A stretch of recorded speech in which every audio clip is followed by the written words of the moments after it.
One matchup is pitting a couple of brand new Front Row Motorsports teammates, Noah Gragson at -125 over the 38 of Zane Smith. That's over on Caesars.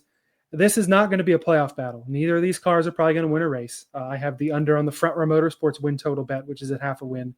Last year, these guys ran full seasons. They were 24th and 30th. Of course, Zane had his historically slow start, picked up by a heck of a finish. Gragson kind of ran, mid-teens to 20s all year.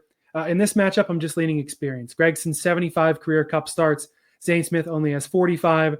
Gragson has been in that Ford camp a little longer. Essentially, he's keeping his crew chief from SHR, not having to move over to a new team, even though Zane Smith has a truck championship with Front Row. It's still kind of a new team.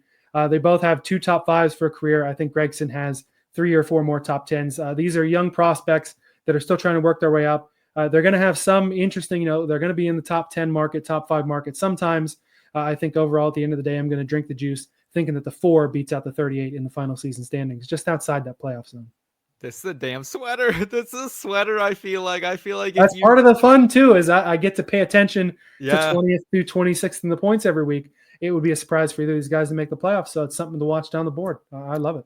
I just can't get over Zane Smith's top 5 run at Watkins Glen last year. Like, that is in the back of my mind because I had him in a bet over Carson Hocevar, and Hocevar also finished top 5. And I was like, why didn't I just bet a top 10 on him? And just that late season stretch for Zane Smith was so impressive, especially like in the Castaway car that he was kind of driving over there. It wasn't really a track house car. It was more of a tertiary or Spire car. So it's like, I don't know. I like Zane. I really like Zane. I like Gragson though too. So like 2 drivers I really like, but you're sweating all season long, brother. I like Spire more than Front Row this year. I think Hocevar beats both of these guys in the points, if not McDowell also.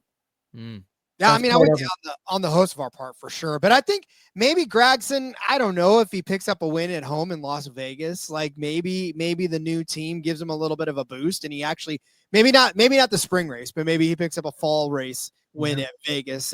But I think this is probably the right side of it to take. Zane Smith's so good, so damn good. I just don't think he got a chance to show it last year, but we've seen what Noah Gragson can do, and I think this season.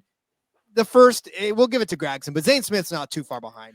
I will say too on Gragson, remember the heater he started on last year, had really solid runs at the super speedways to start out. And then Vegas had a top 10.